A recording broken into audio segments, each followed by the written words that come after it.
आपको क्या मोटिवेशन मिला कि आपने Indian accounts and audit services choose किया rather than going in an MNC से?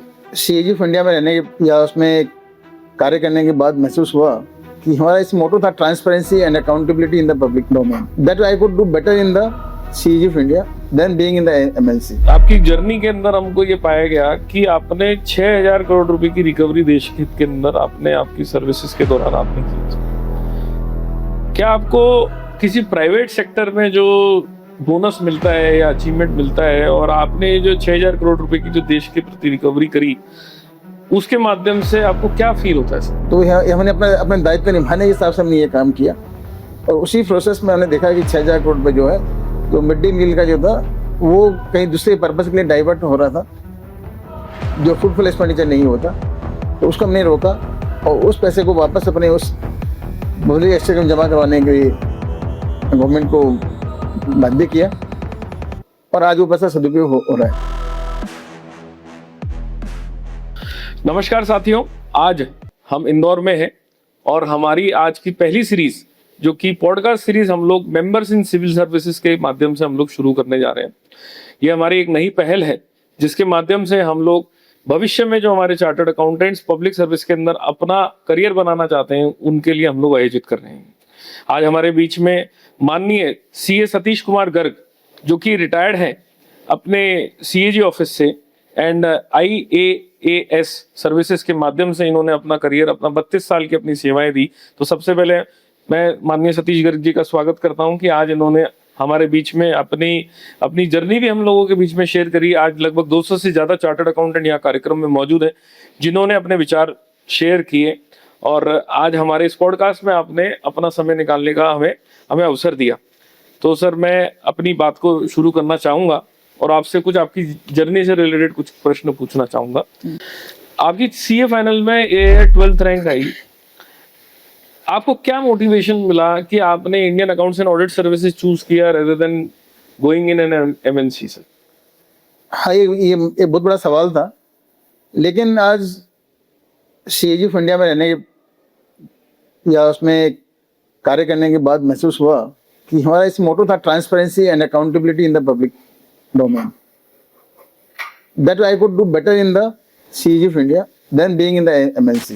MNC could have given me good financial package, but my service would have been restricted to a particular MNC only.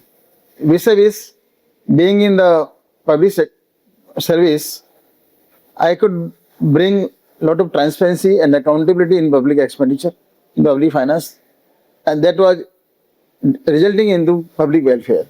So I could utilize my efficiency, my knowledge, my capability for the public welfare. That brought me to the public service, then the MNC. बहुत बढ़िया sir. आपने sir आपकी journey के अंदर हमको ये पाया गया कि आपने 6,000 करोड़ रुपए की रिकवरी देश हित के अंदर आपने आपकी सर्विसेज के दौरान आपने की। क्या आपको किसी प्राइवेट सेक्टर में जो बोनस मिलता है या अचीवमेंट मिलता है और आपने जो 6,000 करोड़ रुपए की जो देश के प्रति रिकवरी करी, उसके माध्यम से आपको क्या फील होता है सर? ये हमारी एक ऑडिट प्रोसेस का प्रक्रिया का एक पार्ट था और ये बेसिकली हमारा दायित्व है कि पब्लिक एक्सपेंडिचर में कहीं भी अनियमितताएं हो उसको हम उजागर करें और उस फंड को जो उसका सदुपयोग हो या जिस पर्पज के लिए पैसा आया है उसके लिए खर्चा हो उसको हम इंश्योर करें। तो हमने अपने दायित्व निभाने के हिसाब से हमने ये काम किया और उसी प्रोसेस में हमने देखा कि 6,000 करोड़ रुपए जो है, तो मिड डे मील का जो था वो कहीं दूसरे पर्पज के लिए डाइवर्ट हो रहा था, जो फ्रूटफुल एक्सपेंडिचर नहीं होता, तो उसको हमने रोका और उस पैसे को वापस अपने उस पब्लिक एक्सचेंज में जमा करवाने के लिए गवर्नमेंट को बाध्य किया और आज वो पैसा सदुपयोग हो रहा है। यदि गवर्नमेंट के पास रह जाता तो शायद से कहीं मिसयूज होता, कहीं पब्लिक एक्सपेंडिचर में कहीं अनियमितताएं पैदा होती। तो ये हमारे एक सीजी के रेगुलर ड्यूटीज का पार्ट है। So I didn't consider as a bonus और promotion for me, I rather this give me a lot of satisfaction and I could fulfil my duty. Great sir. हमें ये जानने को मिला है कि सर आपने यूनाइटेड नेशंस की ऑडिट भी की है और आपने आपका करियर में लंदन और कैलिफोर्निया के अंदर भी आपका प्रवास रहा है। तो आपको As a government service, did you find it adventurous, sir? Yes definitely CAG of India जो है पूरे वर्ल्ड लेवल पे जैसे यूनाइटेड नेशंस हैं, यूएन की बॉडीज हैं, उसकी ऑडिट भी हम लोग करते हैं. So this is good challenge and good opportunity to have a large exposure. UN में पूरे वर्ल्ड हर कंट्री के लोग वहाँ काम करते हैं, डिफरेंट कल्चर होती है. उस वर्किंग एनवायरनमेंट में काम करना, अपने आप का जो रिस्पॉन्सिबिलिटीज जो ऑडिट की हैं वो फुलफिल करना और is big challenge as well as big exposure as well. So this platform was provided by the public service only, which might have been missing in the private sector. So public service provides an arena to have international exposure, and like I say, I audited embassy of India in Nepal. There were also actually I could contribute a lot of things. So this kind of opportunities to audit the public sector bodies would not have been available in the MNC, and that kept me again like to justify myself to be in the public service. Great sir.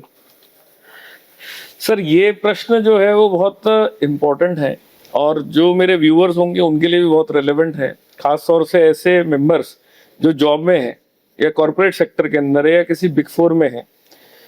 हमें बताया गया था कि आपने आपका career की शुरुआत जो है वो एक कॉर्पोरेट वर्ल्ड से करी और जो आज की तारीख में वर्तमान में वो एक बिग फोर एंटिटी है. तो क्या सिविल सर्विसेज की तैयारी करने के लिए हमको जॉब छोड़ने की आवश्यकता है या हम जॉब करते करते सिविल सर्विसेज की तैयारी कर सकते हैं? मेरी राय में जॉब करते हुए हम सिविल सर्विस की तैयारी कर सकते हैं, क्योंकि सिविल सर्विसेज में जनरली सामान्य अध्ययन करना होता है, like our history, economy, current affairs, and one more subject of which we are having specified knowledge like commerce we can take. So this doesn't make you to leave the job and sit at home for doing studies.